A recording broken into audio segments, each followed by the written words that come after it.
Andhra Pradesh public service commission నుంచి group 1 notification release అయింది. దానికి సంబంధించి ఆన్లైన్ అప్లికేషన్ ప్రాసెస్ అనేది ఎనాబుల్ అయిందనమాట. లింక్ అనేది 7వ తేదీ నుంచి దీనికి సంబంధించి లింక్ అనేది ఎనాబుల్ చేశారు. సో కూడా త్వరగా లాస్ట్ డేట్ వరకు వెయిట్ చేయకుండా త్వరగా అప్లికేషన్ ప్రాసెస్ అని కంప్లీట్ చేయాలని ఇట్లా అఫీషియల్ నోట్ కూడా తన వెబ్సైట్లో ఉంచడం జరిగింది. సో కాబట్టి మనం ఈ వీడియోలో మనం గ్రూప్ 1కి ఎలా అప్లై చేయాలో తెలుసుకుందాం.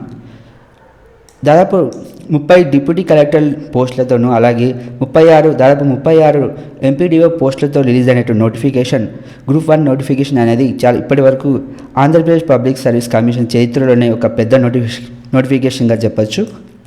ఎందుకంటే ఇన్ని డిప్యూటీ కలెక్టర్ పోస్టుల నోటిఫికేషన్ ఇప్పటి వరకు రాలేదని చాలామంది ఇన్స్టిట్యూట్స్ వాళ్ళు అండ్ ఆల్సో ఎక్స్పర్ట్స్ కూడా చెప్తున్నారనమాట. సో మనం ఈ వీడియోలో ఎలా అప్లై చేద్దామనే విషయాన్ని మనం ఈ వీడియోలో తెలుసుకుందాం. సో ముందుగా మనం Andhra Pradesh public service commission website open చేసి ఈ విధంగా ఇందులో లాగిన్ కావాల్సి ఉంటుంది. సో ఇప్పటివరకు ఎవరైతే already one time profile registration చేసుకుంటారో వాళ్ళు లాగిన్ కావాల్సి ఉంటుంది. ఇప్పటివరకు ఎవరైతే కొత్తగా అప్లై చేద్దాం అనుకున్నారో వాళ్ళు వన్ టైం ప్రొఫైల్ రిజిస్ట్రేషన్ చేసుకోవాల్సి ఉంటుంది అనమాట. ఈ విధంగా వన్ టైం ప్రొఫైల్ రిజిస్ట్రేషన్ కనిపిస్తుంది కదా. అండ్ ఆల్సో ఇప్పటివరకు already one time profile registration చేసుకున్న వాళ్ళు కూడా మీ వన్ టైం ప్రొఫైల్ రిజిస్ట్రేషన్లో చేసుకునే దాదాపు 2 years 1 year అవుతుంటుంది. కాబట్టి మీ ఫోటోని అప్డేట్ చేయాల్సి ఉంటుంది కంపల్సరీగా. ఆ ఫోటో కింద కంపల్సరీగా మీ పేరు అండ్ ఆల్సో ఆ ఫోటో తీసుకున్న డేట్ కూడా మెన్షన్ చేయాల్సి ఉంటుందని ఏపీపీఎస్సీ ఈ విధమైనటువంటి ఇన్స్ట్రక్షన్స్ ఇచ్చింది. ఫోటోగ్రఫీ అండ్ సిగ్నేచర్ ఇన్స్ట్రక్షన్స్లో ఈ విధంగా ఇచ్చింది. సో ఆల్రెడీ ఓటీపీఆర్ ఉన్న వాళ్ళు మోడిఫై రిజిస్ట్రేషన్లోకి వెళ్ళి మీరు మీ యొక్క ఫోటోని మార్పు చేసుకొని కింద కంపల్సరీగా నేమ్ అండ్ డేట్ ఉండేటట్లు చూసుకుంటారని కోరుతున్నాను. సో ఈ ప్రాసెస్ అంతా అయిన తర్వాత ఇక్కడ లాగిన్ కావాల్సి ఉంటుంది మీ యొక్క ఓటీపీఆర్లోకి. సో ఇక్కడ మీ యొక్క యూజర్ ఐడిని కొత్త వాళ్ళకైతే ఇదనమాట. New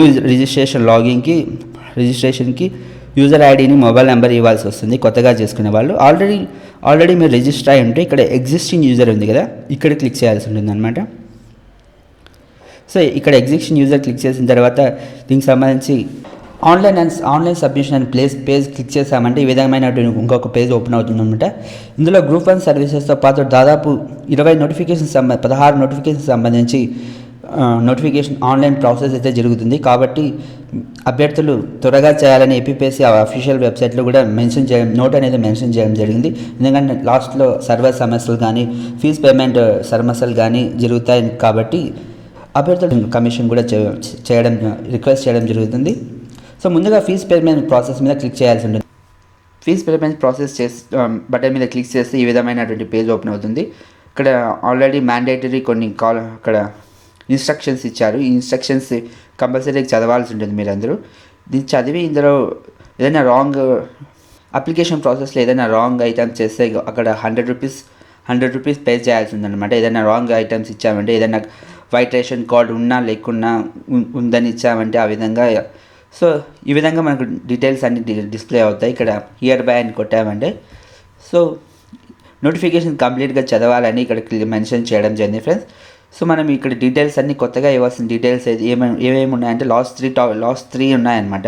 or you belong to state of Andhra Pradesh, are you having white ration card holder అని, are you state government employ అని అడుగుతుంది అనమాట. ఇక్కడ మీ ఆప్షన్స్ ఇక్కడ ఎస్ అంటే ఎస్, నో అంటే నో ఇవ్వాల్సి వస్తుంది. సో మన ఫీజ్ డీటెయిల్స్ అనేవి ఆటోమేటిక్గా జనరేట్ అవుతాయి అనమాట. 250 రూపీస్ అనేవి మన కేటగిరీ బేస్ మీద అండ్ ఆల్సో మన వైట్ రేషన్ కార్డు ఉన్న వాళ్ళకి ఫీజ్ డీటెయిల్స్ అనేవి ఆటోమేటిక్గా జనరేట్ కావడం జరుగుతుంది. వైట్ రేషన్ కార్డు ఉన్న వాళ్ళు దానికి సంబంధించిన నెంబర్ ఒకటి డిస్ప్లే ఇవ్వాల్సి వస్తుంది అనమాట ఆప్షన్లో. సో అవన్నీ ఇచ్చేసిన తర్వాత మనం ఇట్లా ప్లస్ చేసామంటే క్లిక్ చేసామంటే ఈ విధమైనటువంటి డీటెయిల్స్ వస్తాయన్నమాట. ఇందులో అక్కడ ఏవేవి ఇచ్చింటామో 1కి 2 సార్లు చెక్ చేసుకోవాల్సి ఉంటుంది. దీన్ని చెక్ చేసుకొని ఫీజ్ ప్రాసెస్ అంతా చెక్ చేసి కన్ఫర్మ్ కొట్టాల్సి ఉంటుంది. ఈ కన్ఫర్మ్ బటన్ ప్రెస్ చేసిన వెంటనే మనకు ఆ పేజ్ అనేది ఇట్లా ఓపెన్ అవుతుంది. ఇక్కడ details required for the payment has been submitted successfully. Please click on continue button and complete the payment process. After completing of payment process you will be redirected to the application form filling అని వస్తుంది. So and also కింద ఒకటి చూపిస్తుంది అనమాట. ఇక్కడతో మీరు అంత మాత్రాన మీరు దీనికి సంబంధించినటువంటి మరొక అప్లికేషన్ ఫిలప్ చేయాల్సింది. అప్పుడే మీకు హాల్ టికెట్ ఇవన్నీ జనరేట్ అవుతాయని ఇక్కడ ఇవ్వడం జరిగింది. సో ఇక్కడ క్లిక్ చేసి ఓకే కొట్టిన వెంటనే మనం ఇలాంటి పేమెంట్ గేట్వేలోకి ఎంటర్ అవుతామన్నమాట. ఈ పేమెంట్ గేట్వేలో మనకు ఏపీ ఆన్లైన్ పేమెంట్ గేట్వేలో 3 ఆప్షన్స్ ఉంటాయి. ఒకటి net banking, credit card, debit card సంబంధించి మనం ఒకసారి నేను డెబిట్ కార్డ్ యూస్ చేసి కొన్ని డెబిట్ కార్డ్స్ వర్క్ చేయట్లేదు.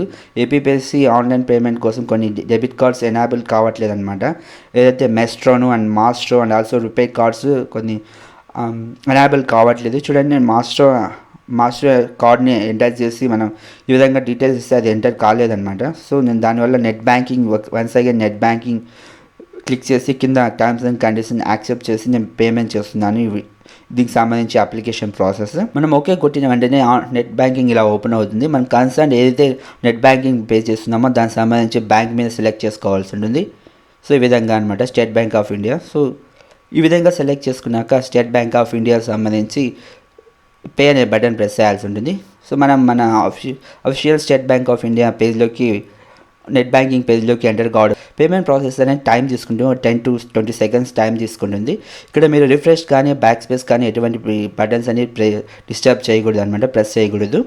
సో దాని తర్వాత మనకు సంబంధించి ఏదైతే ఓటీపీఆర్లో ఉన్న డీటెయిల్స్తోనూ అండ్ ఇందాక మనం ఇచ్చిన డీటెయిల్స్తోనూ ఈ విధంగా రావడం జరుగుతుంది. ఒకసారి మనం చెక్ చేసుకోవాల్సి ఉంటుంది. సో మనకి ఇక్కడ క్వాలిఫికేషన్ డీటెయిల్స్ అడుగుతుంది అనమాట. ఈ క్వాలిఫికేషన్ డీటెయిల్స్ అనేవి జాగ్రత్తగా చెక్ చేసుకోవాల్సి ఉంటుంది.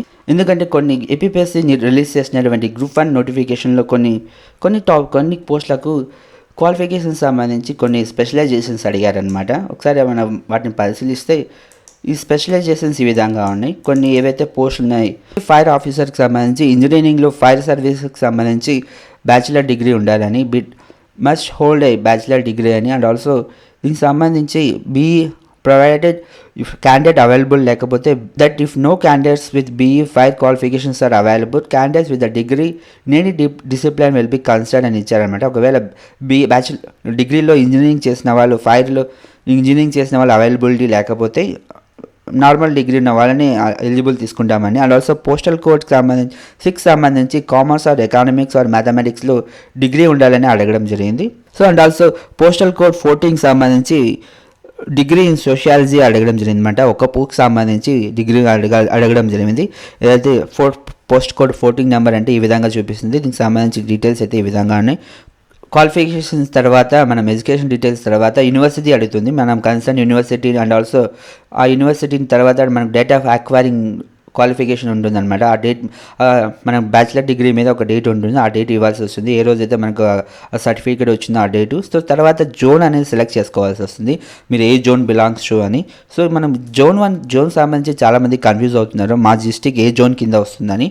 సో దానికి సంబంధించి ఈ విధంగా ఉన్నాయి ఫ్రెండ్స్. జోన్స్ వివరాలు అనేది ఈ విధంగా క్లియర్గా మెన్షన్ చేయడం జరిగింది. సో ఫస్ట్ జోన్లో ఎవరెవరు వస్తారో మనం ఈ విధంగా ఒకసారి అబ్జర్వ్ చేస్తే, నేను ఆల్రెడీ మన ఛానల్లో దీనికి సంబంధించి డిస్కషన్ అయితే చేశాను లాస్ట్ వీడియోస్లో ఎవరెవరు వస్తారు అని. సో జోన్ 1లో Srikakulam, Visakhapatnam and also Vizianagaram. Zone 2లో east Godavari, west Godavari and Krishna. Zone 3లో గుంటూరు, ప్రకాశం అండ్ నెల్లూరు. జోన్ 4లో చిత్తూరు అంటే రాయలసీమ జిల్లాలు, చిత్తూరు, కడప, అనంతపురం అండ్ కర్నూలు వస్తాయన్నమాట. సో కొన్ని పోస్టులకు మల్టీ జోన్ 1 అని అడిగారు, కొన్ని పోస్టులకు మల్టీ జోన్ 2 అని అడిగారు. సో దీనికి సంబంధించి కూడా మనం తెలుసుకుందాం. మల్టీ జోన్ 1 and 2లో ఈ విధంగా ఉన్నాయి friends. Srikakulam, Visakhapatnam, Vizianagaram, east Godavari, west Godavari, Krishna సంబంధించి మల్టీ జోన్ 1 గాను, మల్టీ జోన్ 2 కింద గుంటూరు, ప్రకాశం, నెల్లూరు, చిత్తూరు, కడప, అనంతపురం అండ్ కర్నూలు గాను ఇవ్వడం జరిగింది. సో జోన్ సంబంధించి డీటెయిల్స్ ఈ విధంగా ఉన్నాయి. సో దాని తర్వాత మనం కంప్లీట్ చేయాల్సిన ప్రాసెస్ వచ్చి డిస్టిక్ అనమాట. మీరు ఏ డిస్టిక్ బిలాంగ్స్ టు అని, మీకు ఏ డిస్టిక్ సంబంధిత ఆ డిస్టిక్ సెలెక్ట్ చేసుకోవాల్సింది. జోన్ సంబంధించిన వాళ్ళకి ఖచ్చితంగా అదే జోన్ సంబంధించిన డిస్టిక్ వస్తుంది అనమాట. సో ప్రిలిమినరీ ఎగ్జామ్కి ఏ డిస్టిక్లో రాయబోతున్నారని తర్వాత కాలం వస్తుంది. సో ప్రిలిమినరీకి సంబంధించి 3 ప్రిఫరెన్సెస్ మనం ఇక్కడ ఇవ్వాల్సి వస్తుంది. ప్రిఫరెన్సెస్ డిస్టిక్ అనమాట, ప్రిఫర్డ్ డిస్టిక్స్ 3 ఇవ్వాల్సి వస్తుంది. అంటే మీ జోన్లో కానివ్వండి, ఎక్కడైనా కావండి, మీ నియర్ బై డిస్టిక్లు ఏవేవి ఉంటే అవన్నీ ఇవ్వచ్చు అనమాట, near by district. And also main examination సంబంధించి కూడా కొన్ని డిస్టిక్స్ ఇవ్వాల్సి వస్తుంది. మెయిన్ ఎగ్జామ్స్ ఓన్లీ 4 సెంటర్స్లో జరుగుతున్నట్లు ఇక్కడ ఇవ్వడం జరిగింది. విశాఖపట్నం, అనంతపురం, విజయవాడ మరియు తిరుపతిలో ఈ మెయిన్ ఎగ్జామినేషన్ గ్రూప్ 1 సంబంధించినటువంటి మెయిన్ ఎగ్జామినేషన్ జరగబోతున్నాయి అన్నమాట. సో వాటికి సంబంధించి మనం ఇక్కడ కాలం ఫిలప్ చేసి కింద డిక్లరేషన్ ఇవ్వాల్సి వస్తుంది అనమాట. ఈ డిక్లరేషన్ చదివి మనం జాగ్రత్తగా ఇవ్వాల్సి వస్తుంది డిక్లరేషన్. ఒకవేళ ఏమైనా మర్చిపోయి ఉంటే అది చూపిస్తుంది అనమాట. స్పోర్ట్స్ కోటా ఏమైనా మర్చిపోయి ఉంటే ఈ విధంగా చూపిస్తుంది. దాని తర్వాత మనం సేవ్ అని కొట్టేసామంటే మనకు ఒక అప్లికేషన్ సబ్మిటెడ్ సక్సెస్ఫుల్లీ అని వస్తుంది అనమాట. ఇప్పటితో మనం గ్రూప్ 1 2018 గ్రూప్ 1 సంబంధించి నోటిఫికేషన్ అనేది కంప్లీట్ అయినట్లు ఇక్కడ మనకు ఈ విధంగా వస్తేనే కంప్లీట్ అవుతుంది అనమాట.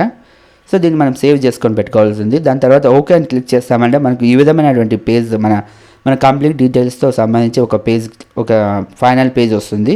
సో ఇప్పటితో మన గ్రూప్ 1 సర్వీసెస్ అప్లికేషన్ ప్రాసెస్ అనేది క్లియర్ కట్గా కంప్లీట్గా సబ్మిట్ అయినట్టు అనమాట. ఇప్పటి వరకు ఈ లాస్ట్ స్టెప్ వరకు కంప్లీట్ అయినట్లు. దీన్ని మనం ప్రింట్ తీసుకొని మన సిస్టంలో కానివ్వండి సేవ్ చేసుకొని పెట్టుకుంటే ఫ్యూచర్ పర్పస్ కోసం యూజ్ అవుతుంది. దీన్ని మనం వెంటనే మన మెయిల్ కూడా సెండ్ చేసుకుంటే ఇంకా బెటర్ అనమాట. ఎప్పుడైనా యూజ్ అవుతుంది. ఓటీపీఆర్ ఇవన్నీ మర్చిపోకుండా అండ్ ఆల్సో రెఫరెన్స్ ఐడి మర్చిపోకుండా ఉండడానికి. సో వెంటనే దీన్ని ఈ విధంగా సేవ్ చేసి పీడిఎఫ్లో మన సిస్టంలో కానివ్వండి వెంటనే మెయిల్కి సెండ్ చేసుకునేస్తే చాలా బెటర్. సో ఇది ఫ్రెండ్స్ 2018 గ్రూప్ 1 సంబంధించి నోటిఫికేషన్ సంబంధించి కంప్లీట్ డీటెయిల్స్.